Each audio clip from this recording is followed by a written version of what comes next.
second chances. So, Oliver and company have discovered that Laurel is back alive. We were not amused. So, let's start off with the good. I'll go first. I have no good. Next.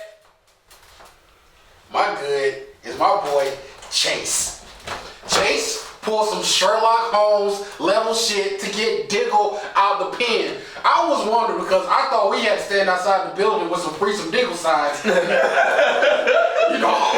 Set Diggle free while holding a candlelight vigil and singing Bone Thugs to get Diggle out. But my boy Chase had a plan. He was like, I'm about to make this general play to my tune, bitch. Adrian Chase is the best lawyer I've ever seen on this show. Ever. Let me tell you where the general fucked up. When they were first having that conversation and they were walking down the hall, first of all, if you ever notice, Adrian Chase walks with his arms like this. That means he too swole. That's how you know, spoiler alert, he is the vigilante in case you haven't figured it out yet. His tail was like, I cannot stitch around all this swole. Exactly, stop lifting weights, and he's like, but you don't understand. Trust him. The streets are calling. To add to your good, I guess Diggle's patent special move is to sucker punch a white person.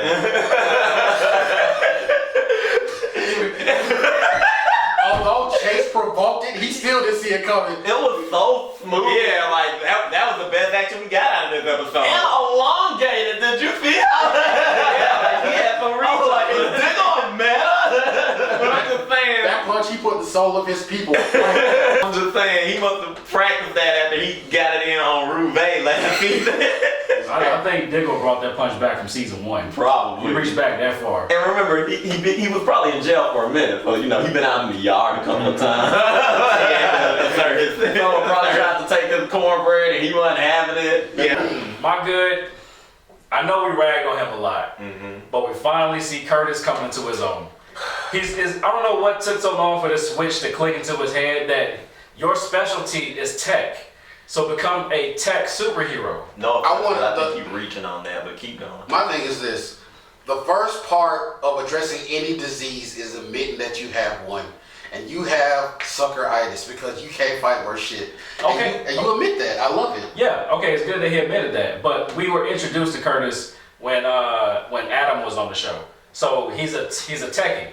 Like, if you're gonna be a superhero, use your tech. Adam uses his tech. I mean, he's on a whole nother show doing this. What's taking so long for him for this to click? Because he got to find. I'm glad you said that because I think Adam is the reason why Mr. Terrific sucks so much. Because when Adam was on, he kind of took Mr. Terrific's shtick, which was to use tech. You mean he took Iron Man shtick? Well, Arrow takes from everything that's Batman or Batman adjacent. So yeah, he did take Iron Man shtick. But in the comics, Mr. Terrific did use tech. He didn't use the armor, but he used tech. He could also beat ass as well.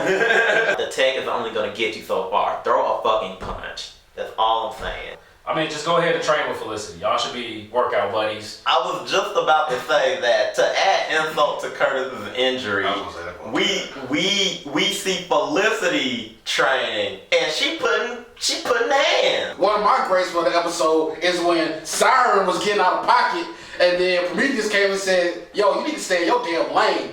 Like, I run this crew. I pay the bills. I will say that Prometheus was portrayed a lot better in this episode.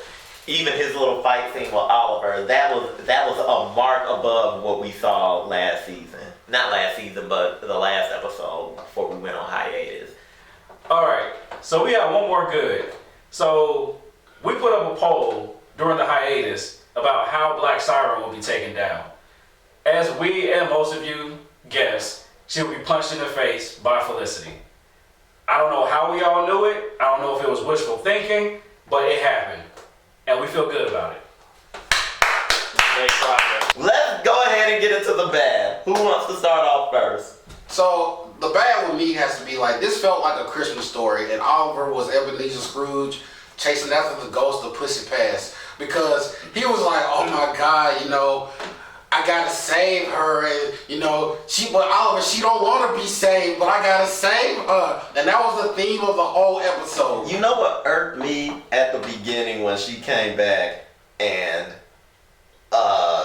Oliver asked her, how did she come back? And she said it was like a white light and an angel came, and the angel was my sister.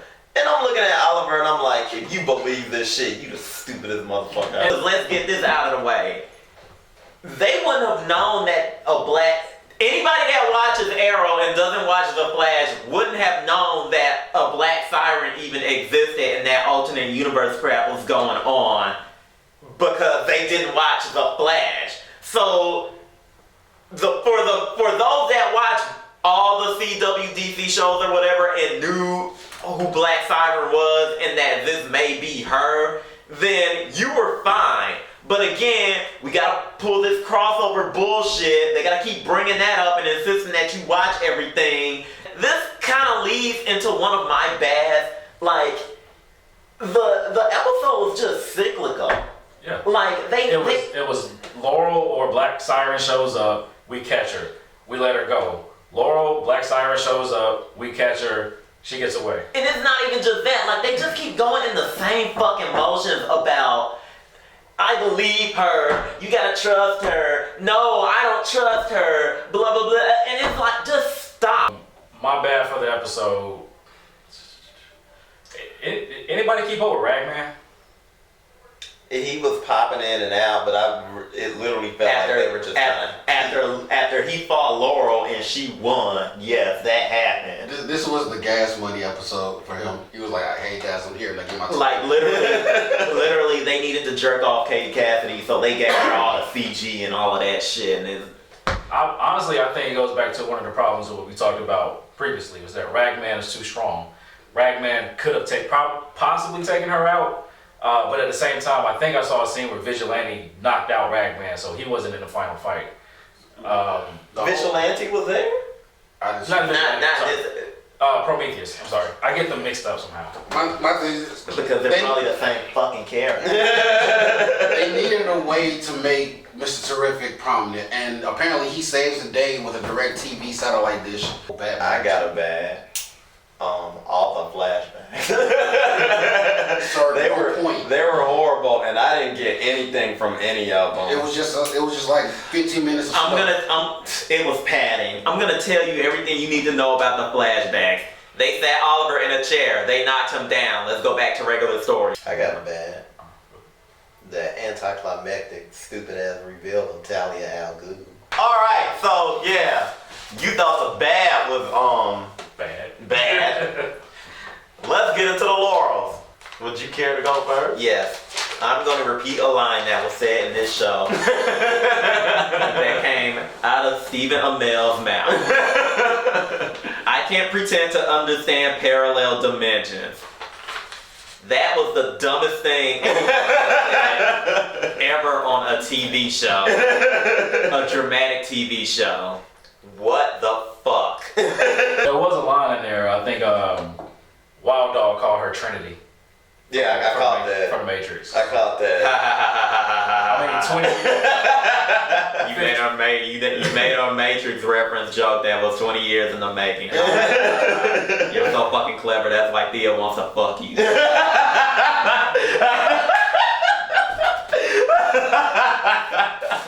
All right, my Laurel for the episode, it sits somewhere between a good and a Laurel. I know it's kind of hard to imagine, but Black Siren destroyed the Laurel statue. Yeah, I get what you mean. That was a little on the nose. Yeah, I mean, good. We don't have to see that thing again. Mm-hmm. Good. No one has to see that thing again. Mm-hmm. My Laurel was the end reveal of the new Black Canary. What's that? Who is that? Well, I actually liked her because she was actually fighting. But she just pops up out of nowhere. Yeah. We know that. Why do we care about this person? Why didn't the episode focus on her? My Laurel has to be Prometheus. And I'll tell you why. Prometheus is the pettiest bastard on this show. He is King Petty. Petty-Metheus, that's his name. Hurt yourself for that. I straightened the thyroid. This is what I don't get. You could have easily killed Oliver 10 times over, apparently. But you go through this long distance call. You go around the world to make him give some asinine choice. When you could, this is just petty. I don't know if what he did to you. Maybe he fucked your girl and made you watch. I don't know. But this is some king petty shit. Prometheus, who hurt you? Now, I was praising Prometheus earlier in the episode, but yeah, I'm gonna point some shit out too. So, where was Evelyn? Wouldn't that have been more strategic to bring Black Siren and Evelyn? Oh, and then when Mr. Terrific was like, we need to go out and stop them. What you gonna do? Exactly. You built a soundproof, you built Beats by Dre's to stop the siren, and that's all you got. Well, you know he's divorced now, so he's on hard edge, and you know he has to go out and beat ass in the street to fill the void in his blanket. You guys probably didn't notice, but in the car scene when he and Felicity left, yeah, his hair was braided, but he didn't have the black makeup on. I saw that because I asked about that. When he showed up on the scene, he had the black makeup on. Because he can just do that shit real fast. Alright guys, so that ends another episode of That Arrow Show. Come back next time where we are introduced to a new Black Canary and we all discuss how we probably won't like it. Alright, remember to like and subscribe. Remember to check out our Facebook, our Twitter, our YouTube. We're pretty much everywhere on the internet. Even 4chan. We're not on 4chan. Oh, that reminds me. Don't forget to check out Broken Arrow. We will have another one soon.